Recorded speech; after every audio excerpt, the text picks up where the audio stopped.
Beliau Abah Ridho kalau berdakwah itu tidak pernah, maaf ya, mengucapkan kata-kata kasar.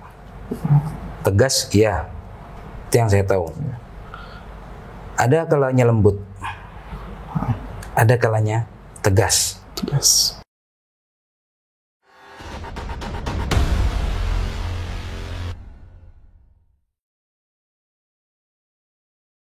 Bismillahirrahmanirrahim. Assalamualaikum warahmatullahi ta'ala wabarakatuh.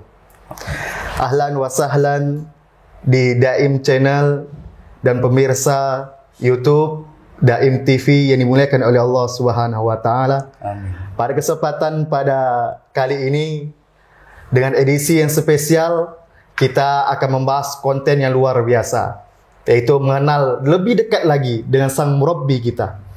Siapakah beliau? Beliau adalah Al-Habib Muhammad Ridho bin Ahmad bin Yahya. Beliau adalah seorang murabbi sekaligus mudir Ma'had pengasuh Pondok Pesantren Darun Naim Pontianak, Kalimantan Barat.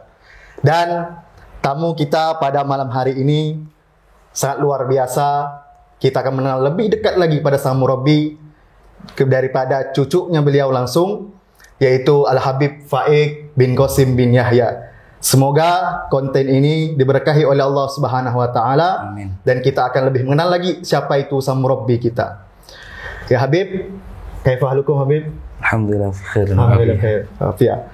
Ini Habib Faik, beliau adalah seorang cucu daripada Habib Muhammad Ridho bin Ahmad bin Yahya. Sering kita memanggil para muridnya sebagai dengan nama Abah Ridho. Ya Habib ya. Nih Habib, sebelum kita lebih mengenal lagi daripada Habib Muhammad Ridho bin Yahya, mungkin kita akan menanyakan langsung kepada cucunya beliau. Bagaimana antum sebagai cucunya Abah Ridho mengenai sosok Abah Ridho? Bismillahirrahmanirrahim. Alhamdulillahirabbil alamin. Allahumma shalli wa sallim ala sayyidina Muhammadin wa ala alihi wa ashabihi ajmain. Syukran katsir kepada Ustaz Bures yang sudah meluangkan waktunya untuk mengenal lebih dekat siapa itu Abah Ridho. Jadi yang selama ini saya tahu sebagai cucu beliau, siapa Habib Muhammad Ridho ini? Beliau ini di mata saya pribadi sebagai cucunya, beliau selain seorang pendidik, ya, beliau juga seorang orang tua yang sangat luar biasa terhadap siapapun. Tidak hanya terhadap anak-anaknya, cucu-cucunya, tapi kepada semua kalangan. Dan di seluruh tempat, kebanyakan orang memanggil beliau dengan nama Abah. Abah. Apa itu arti Abah sendiri, Habib? Abah itu artinya ayah, dalam bahasa Arab ayah. Nah, beliau, mengapa kok pengen dipanggil Abah? Karena beliau ingin supaya lebih dekat terhadap murid-muridnya. Beliau ingin, ya, beliau itu dianggap sebagai ayahnya, ayah daripada murid-muridnya, daripada santri-santrinya. Dan beliau ini Al-Habib Muhammad Ridho, ya, atau Abah Ridho ini adalah sosok ulama yang sangat luar biasa di mata saya. Kenapa? Tidak hanya di dalam ilmu agama beliau menguasai. Wajar seorang ulama, ya, dalam ilmu agama menguasai itu sesuatu yang sangat wajar. Tapi beliau dalam hal umum menguasai juga. Contoh salah satunya, beliau pernah mengatakan sama saya, ya Faik, saya ini dulu belajar umum di sekolah Belanda. Bahasa Inggris bisa, bahasa Belanda bisa. Tapi di antara dua bahasa ini, bahasa Belanda yang lebih saya pahami. Ya, maklum karena waktu itu saya walaupun mondok, tapi pelajaran umum kadang saya goib, kadang-kadang saya goib, sering ya nggak masuk, dinasihati sama beliau. Itu yang bikin saya kagum. Kalau bahasa Arab wajar, boleh bisa. Tapi bahasa Inggris, bahasa Belanda, wah, apalagi bahasa Belanda beliau lebih paham. Itu. Kemudian beliau ini adalah sosok yang dalam bahasa tuh supel, bergaulnya itu gampang sama orang. Baik kalangan bawah, kalangan atas. itu sangat mengenal dengan nama Abah Ridho. Tidak apa istilahnya memandang, oh saya dengan pejabat, tidak. Oh saya hanya dengan orang besar berduit, tidak. Hatta sama orang-orang yang fugara masakin, beliau bergaul dengan mereka. Beliau enjoy dengan mereka. Beliau santai, mah lebih enak bergaul dengan mereka. Itu yang terbesit di benak saya sebagai cucu beliau. Sebenarnya tidak pantas saya bilang cucu, karena beliau orang yang luar biasa, ya, luar biasa, masya Allah. Saya ini cuma ya istilahnya, alhamdulillah dikasih sama Allah Subhanahu Wa Taala apa kenikmatan sebagai cucunya aja. Kalau dibilang nyamai beliau sangat mustahil. Tapi alhamdulillah kita semua di sini bisa merasakan, bisa mendapatkan athar atau barokah dari beliau. Alhamdulillah. Dan inilah sosok Abah Ridho yang luar biasa dari pembahasan atau uraian kata daripada cucunya beliau sendiri. Nah, yang kita bertanya-tanya ini Habib, ya, bisakah ceritakan kepada kami biografi beliau, kapan beliau lahir, supaya kami lebih mendekat lagi pada Abah sang murabbi kita. Jadi yang saya tahu, ya, yang Anda tahu sendiri, beliau itu lahir di kota Pekalongan. Pekalongan. Sekitar 1927 atau 1930-an. Di situ guru pertama beliau dari kecil, ya, beliau belajar tentu dengan kedua orang tuanya dulu. Kemudian di pagi hari beliau belajar di sekolah Belanda. Sekolah Belanda sampai menjelang siang.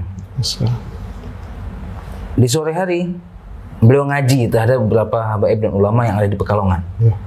Salah satu guru utama beliau adalah Al-Habib Ali bin Ahmad bin Abdullah bin Talib Al-Attas. Sampai beliau kan mendapatkan ijazah doa awal tahun sama akhir tahun yang biasa kita baca. Nah, itu dari di beliau. Pesantren Darul Naim ini ya. Ya. Itu beliau dapat ijazah langsung dari Habib Ali. Kemudian beliau setelah itu berguru lagi dengan beberapa habaib dan ulama. Ya. Beliau juga sempat sekolah madrasah di Madrasah Ar-Rabithah di Solo, mengajar di sana juga.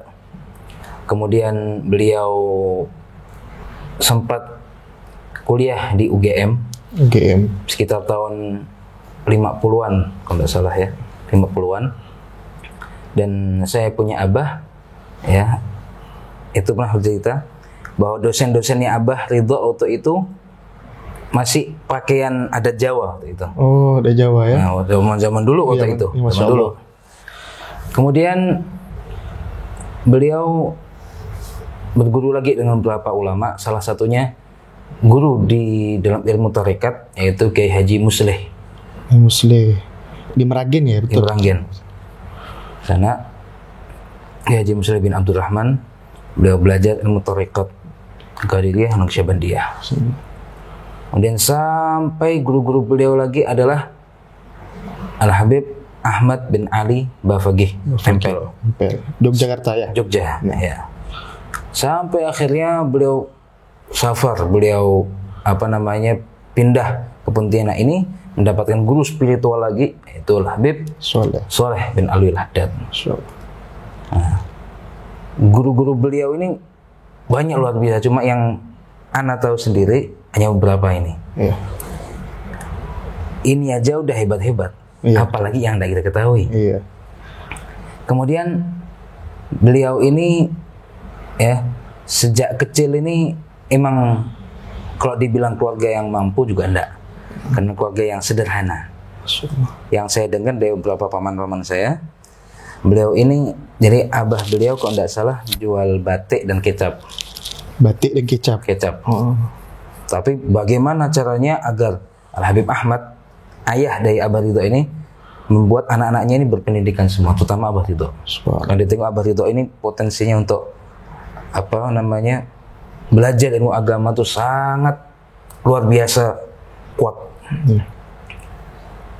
Kemudian kalau ditengok secara nasab, ya, kakek-kakek beliau orang-orang luar biasa semua. Kan Al-Habib Muhammad Ridho bin Ahmad bin Agil bin Salim bin Umar. Al-Habib Umar ini adalah salah satu pejuang, ya. Juga beliau ini seorang waliullah, ulama, wali min auliyaillah. Makamnya ada di Desa Limpung sebelum masuk ke Pekalongan. Kemudian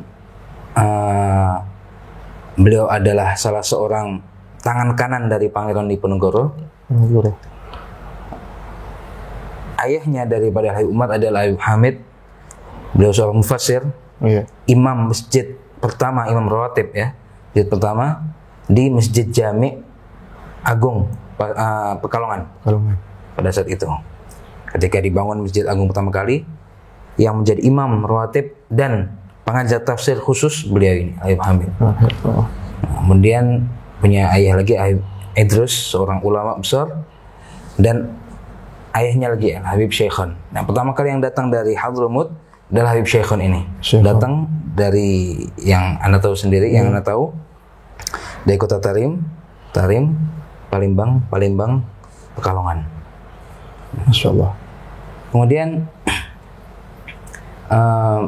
beliau ini, ya, Abah Ridho ini ketika belajar itu, yang saya tahu dari beberapa paman-paman saya juga dari abah saya, itu ndak pandang mau dia Habib kah, mau dia Kiai kah, yang penting selama saya mencari ilmu tetap saya harus belajar. Beliau guru saya, mau Habib mau bukan, tetap saya belajar. Dan guru-guru beliau sangat, bahasa kita ini, angkat topi dengan beliau. Selain pintar, akhlaknya juga luar biasa. Kalau kata saya punya abah, beliau ini, sebab beliau ini dimuliakan dimanapun, karena beliau tidak pernah lupa dengan guru-gurunya. Insya Allah. Beliau setiap ba'da sholat mesti fatihahkan ke guru-gurunya, dari mulai A sampai Z. Makanya sampai sekarang nama beliau tidak pernah lupa. Sebab itulah beliau ingat gurunya, maka beliau diingat oleh semua murid-muridnya. Itu. Sangat luar biasa sosok Abah Ridho ini. Dari segi nasab yang luar biasa, bisa dinamakan silsilatul zahab, yaitu silsilah yang begitu penuh keemasan, punya orang-orang soleh. Bahkan Al-Habib Hamid bin Umar, Umar bin Hamid, ya? Umar bin Hamid, seorang pejuang kemerdekaan Indonesia. Sangat luar biasa. Pas momentum kita untuk kemerdekaan Indonesia ini, kita mengenang para pejuang-pejuang yang terdahulu kita, subhanallah.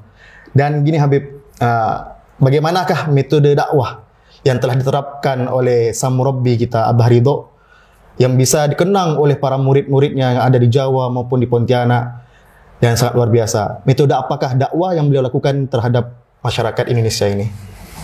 Beliau, Abah Ridho, kalau berdakwah itu tidak pernah, mengucapkan kata-kata kasar. Tegas, ya, itu yang saya tahu. Ada kalanya lembut, ada kalanya tegas. Jadi tak ada omong kasar itu tidak ada. Tapi tegas. A, B, B. Tapi ada kalanya belum lembut juga. Makanya kadang-kadang ketika dulu masih di Samarukun, ada beberapa orang yang belum masuk ke dalam Islam, ya. Datang ke Abah, satu rahmi, Abah terima. Dikarenakan, ya itu tadi saya bilang, yang Anda bilang, beliau karena angkat topi, ya, dengan akhlaknya beliau, menghormati luar biasa, ya. Akhlaknya beliau, santunnya beliau, tidak membeda-bedakan siapapun. Nah, kemudian dakwah beliau lagi itu dibilang juga dakwah di medan-medan yang sangat sangat terpencil. Salah satunya pelosok daerah. Saya punya Abah Habib Qasim, beliau pernah cerita. Jadi pernah satu kali beliau ya dengan Ustaz Ja'far. Ustaz Ja'far waktu itu pakai sampan. Iya. Pakai sampan ngantarkan Abah dakwah atau ngajar itu. Subhanallah, sampai perahunya itu oleng terbalik, Abah kecebur situ. Kecebur dalam air. Kecebur dalam air. Ya, langsung naik lagi. Nggak pakai ganti baju kita langsung tempat acara. Begitu luar biasa gigih dalam perjuangan dakwah, subhanallah. Sampai ya, beliau ini kan pernah di DPR ya, Iya. DPRD selama kurang lebih 2 tahunan gitulah beliau. Pernah ada satu kali permasalahan di DPR ini, ya, Abah sebagai penengahnya, ya, supaya permasalahan tidak muncak, Abah bawa kitab-kitab dari rumah. Dimecahkan masalah yang ada di DPR ya. itu ya. Jadi karena mungkin ya lagi memecahkan satu masalah, kemudian Abah di situ sebagai penengah atau pendukungnya. Jadi dari rumah, kata saya punya Abah, itu bawa kitab banyak. Ditanya, Abah untuk apa? Udah, ini biar orang-orang itu paham tentang ilmu agama. Sampai sana dibukakan. Ini kata syekh ini, kata syekh ini, kata imam ini. Sampai akhirnya orang DPR sampai tahu, udah, berarti ini orang alim nih. Jadi luar biasa dakwah Abah Ridho ya. Iya. Jadi masuki semua kalangan. Hanta di DPR pun beliau masuki. Subhanallah. Lebih banyak kita membahas mendalam dari sosok sang murabbi ini, semakin penasaran kita kepada Abah Ridho ini. Pertanyaan saya sendiri untuk Habib, yang bikin saya penasaran, beliau lahir di Pekalongan. Dan mengembang dakwah banyak di Pekalongan. Iya. Kok bisa beliau ini pindah ke kota Pontianak ini, Bib? Mohon diceritakan bagaimana awal mulanya. Jadi waktu itu beliau mendapat tawaran menjadi seorang mufti atau imam ya, di daerah kalau tidak salah Kucing, pokoknya di Malaysia. Iya. Walhasil beliau rembuk dengan keluarga, membolehkan, tapi beliau mau ziarah dulu ke sana, menengok dulu, melewati Pontianak inilah. Sampai Pontianak, mungkin ada beberapa orang mengerti bahwa ini orang alim, dia orang berilmu. Dibawalah waktu itu Allahyarham Habib Soleh Lahdat masih hidup. Allah. Dibawalah ke tempat Habib Soleh. Sampai ke tempat Habib Soleh Lahdat, Habib Soleh bukan mungkin lagi karena beliau wali Allah, udah mengkasyaf ini bakal datang orang, masya Allah. Datang, kemudian sampai di sana, sampai di rumahnya beliau, langsung Abah ngomong pakai bahasa Arab. Senang Habib Soleh. Bisa bahasa Arab, mutakalim Arabi. Ngomong-ngomong dengan beliau, akhirnya Habib Soleh bilang, lebih baik kamu tinggal di Pontianak ini. Kenapa? Makmurkan dulu negeri kamu. Pontianak ini masih kurang dengan ulama. Akhirnya beliau masih bingung nih antara Malaysia dengan Pontianak. Beliau pulang lagi ke Solo, rembuk dengan keluarga. Akhirnya keluarga lebih setuju ke Pontianak. Sekitar tahun akhir 70-an dan awal-awal 80-an gitulah, beliau pindah ke Pontianak dan menjadi salah satu tokoh di Pontianak. Sampai akhirnya ketika Habib Soleh meninggal, Abah Ridho ini menjadi dalam artian penggantinya beliau. Pengganti di sini sebagai rujukan para orang-orang dulu. Sampai beberapa orang yang pernah saya temui menurut Abah, beliau bilang Abah Ridho ini penggantinya Habib Soleh. Penggantinya Habib Soleh. Jadi kalau mau nengok Habib Soleh seperti apa, gaya ngomongnya, ceramahnya seperti apa ya, tengok Abah Ridho ini. Karena dakwah atau ceramahnya Abah Ridho ini hampir dikatakan sama dengan Persis ya sama Habib Soleh. sama persis dengan gaya ceramahnya Habib Soleh bin Alwi Al-Haddad. Kemudian ketika sampai di Pontianak ini, beliau dengan beberapa orang merintis pondok pesantren As-Salam. As-Salam yang di Pale itu ya? Pal.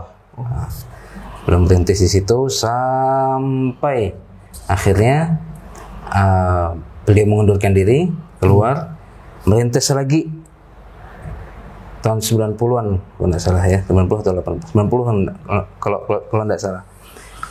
Al-Ikhwah, TK dan SD. Belum ada playgroup waktu itu, masih TK sama SD. Kemudian setelah berkembang pesat, banyak beberapa orang yang menyarankan beliau untuk membangun pondok pesantren. Pondok pesantren, akhirnya beliau mendirikanlah pondok pesantren Darul Naim. Mendirikan pondok pesantren Darul Naim sekitar tahun 2000 atau 2002 gitu. Kemudian tahun 2005 datang santri pertama 6 orang. 6 orang santri pertama. Itu awal merintis pondok pesantren Darul Naim. Awal merintis. Waktu itu saya punya jadi beberapa paman-paman saya, termasuk saya punya abah, dulu pernah bilang, padahal abah itu bikin pondok pesantren itu pengen di ujung Kota Baru, ujung Ampera. Pas bikin sampai sekarang malah rame. Dulu sepi. Yang lewat paling 1-2 orang. Malam tidak ada paling. Jadi ketika bikin pondok pesantren ini masih hutan waktu itu kan, masih hutan. Beliau tanah ini akhirnya dibikin pondok pesantren. Nah, sampai sekarang ini yang kita bisa nikmati hasil dari beliau. Ya, subhanallah, sosok sang murabbi kita merintis dan perjuangan beliau sampai di kota Pontianak ini. Kalau boleh tahu Habib, siapakah murid-murid beliau yang sekarang masih hidup ya? Murid-murid beliau ini banyak ya. Yang saya tahu cuma paling segelintir berapa. Salah satunya yang masih hidup ya Habib Syekh Abdul Qadir Segaf. Oh, yang dari Solo itu? Solo. Ya, seorang ulama juga munsyid ya. Kemudian ada lagi Profesor Dr. Salim bin Segaf Al-Jufri. Oh, yang dulu jadi menteri itu? Ya, menteri sosial. Subhanallah. Salah satu muridnya. Jadi Abah pernah cerita sama saya. Dulu Salim ini saya ngajar di Solo masih kecil. Saya gendong kadang-kadang. Masih kecil anaknya. Tapi pinter, dari dulu yang pinter. Kemudian ada di Jakarta, Allahyarham meninggal. Namanya Habib Syekh Al-Jufri. Syekh Al-Jufri. Alim faqih. Masyaallah. Kemudian salah satu yang pernah belajar dengan beliau juga Al-Ustadz Najib bin Toha Segaf. Dan beberapa putra-putra dari Habib Anis Habsyi. Ya. Jadi intinya kalau antum ini datang ke Solo, sebut aja nama Ustadz Ridho, insya Allah paham. Subhanallah. Insya Allah paham. Kenapa? Ya karena Abah Ridho ini lain daripada yang lain. Saya dengar dari murid-muridnya, ada salah satu murid beliau pernah cerita, Ustadz Ridho itu kalau ngajar, apalagi kalau ngajar sirah, seakan-akan kita ini kayak di tempat. Misal cerita tentang Nabi, seakan-akan kita itu ada di situ. Beliau kok cerita tuh kayak gitu lah. Dan juga yang paling berkesan di mata anak-anak murid beliau, mereka pernah bercerita, Abah Ridho ini salah satu pengajar ya, yang pandai main drum band. Drum band. Jadi ngajar juga, main drum band juga. Subhanallah. Jadi anak-anak murid beliau tuh sampai Masya Allah, Ustadz Ridho ini ngajar juga alim juga ngajar drum band juga iya. Dia bilang seni musik tuh masuk semua. Seni musik masuk semua. Subhanallah. Itu. Jadi apa ini yang bisa saya kasih tahu ke antum dan pemirsa semua menurut Abah dan apa yang berkesan dari mereka terhadap Abah Ridho. Jadi luar biasa pemirsa Daim TV, kita mendengarkan beberapa cerita yang luar biasa. Bahkan sampai murid-muridnya semua berhasil semua dari bidang agama, bidang politik, subhanallah, masuk ke dalam ranah dakwah yang luar biasa. Inilah seorang sosok yang sangat begitu mulia di hadapan kami, yaitu Sang Murabbi Habib Muhammad Ridho bin Ahmad bin Yahya. Kita sebagai murid-muridnya Abah Ridho merasa kehilangan dengan kewafatan beliau.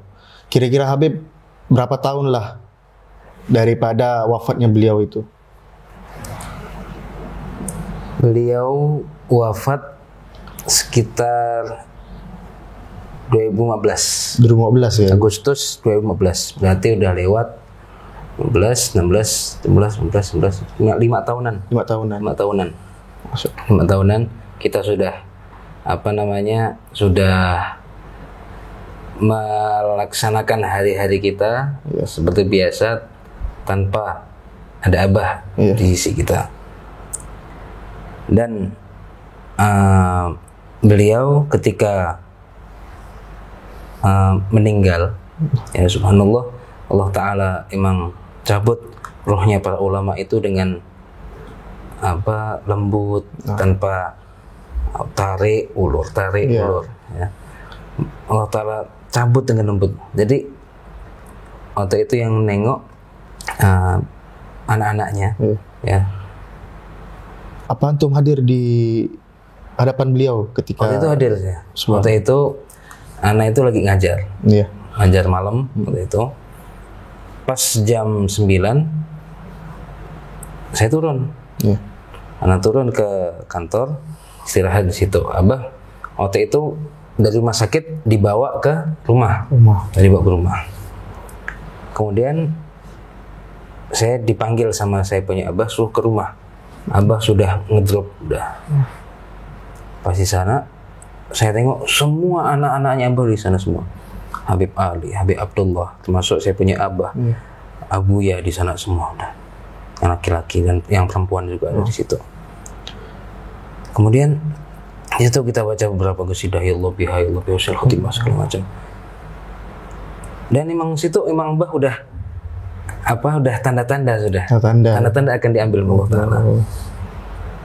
Untuk itu ketika sudah diambil, kok bisa saya contohkan cuma nafas sekali aja. Allah. Dah. Itu nafas terakhir apa? Itu tidak ada lagi. Subhanallah. Ya. Luar biasa bagaimana didengarkan kepada kita ketika detik-detik wafatnya Abah Ridho. Dan mungkin ini pertanyaan terakhir Habib. Sebelum beliau wafat, adakah kesan dan pesan terakhir terhadap kita para murid-muridnya atau khususnya terhadap anak-anak Abah Ridho sendiri atau cucu-cucunya yang sekarang? Beliau dulu pernah saya minta nasihat sama beliau. Ketika awal-awal saya mondok, saya malas segala macam, saya bilang minta nasihat Habib, karena cucunya manggil Habib semua. Minta nasihat Habib. Kata beliau, belajar itu tidak kenal batas waktu. Sampai tua pun kamu harus tetap yang namanya belajar. Belajar itu ya tidak hanya ilmu itu tidak hanya didapatkan ketika guru datang ngasih ilmu, enggak. Di jalan kalian bisa dapatkan ilmu. Baik itu dari manusia ataupun bukan dari manusia. Kalau kamu itu betul-betul pengen belajar, ya, tanamkan dalam hatimu niat yang ikhlas. Apalagi belajar ilmu agama, Abah, niat ikhlas. Niat ikhlas untuk belajar ilmu agama. Ketika di tengah-tengah belajar, dampingi ilmu itu dengan akhlak. Dampingi dengan akhlak. Ini yang terus yang ana ingat perkataan beliau. Pegangan hidup pegangan. Jadi jadikan ketika kamu tuh sedang nuntut ilmu, amalmu itu juga harus ikut dengan amal yang baik, akhlak yang baik. Dan itu yang akan mendorong kamu untuk menjadikan ilmu manfaat. Ketika ilmu manfaat, udah insya Allah ridho dunia akhirat sudah. Dan guru-gurumu akan meridhoi ilmu kamu. Jadi subhanallah para pemirsa Daim TV, kita mendengarkan biografi dan perjalanan hidup serta dakwah beliau Abah Ridho yang sangat luar biasa. Ya, semoga kita sebagai murid-muridnya ini dianggap oleh beliau. Amin. Dan kita semua mendapatkan syafaatnya daripada Nabi Muhammad SAW. Jangan lupa pemirsa Daim TV, jangan lupa di subscribe, ya, bantu supaya dukungan pada subscribe kalian akan lebih membantu dakwah Nabi Muhammad SAW. Dan jangan lupa like dan share ilmu serta bagaimana kehidupan para ulama Allah Subhanahu Wa Taala di muka bumi ini. Dan kita terakhir minta doakan kepada Habib Faik, mendoakan kita semua dengan hadrah Fatihah. Silakan Habib. Al-Fatihah biniyah Allah. Yaj'alana minal awlad muti'in barin mutakallimin laqasam sulin. Wa Allah yafadna wa iyyakum jami'an. Yafadna wa iyyakum jami'an bi asnari ahyi wal fit wa yarzuqna wa iyyakum jami'an rizqan wasi'an min tayyiban barakan syagah. Wa ila khususan barakatil Habib Muhammad bin Yahya ala hadhihi niyyah wa kullu niyatin salihah jami'ah fi ghadil akhirah. Al-Fatihah ila hadratin Nabi. Allahumma shalli wa sallim alaihi wa ala al-Fatihah. Bismillahirrahmanirrahim. Istijam syaraf allazina. Maka sekianlah daripada podcast Daim TV ini. Semoga menjadi berkah kita semua dan menjadikan kehidupan kita berkah berkat cerita serta kehidupan para ulama Allah Subhanahu Wa Taala. Untuk itu saya minta maaf sebagai moderator. Wassalamualaikum warahmatullahi taala wabarakatuh.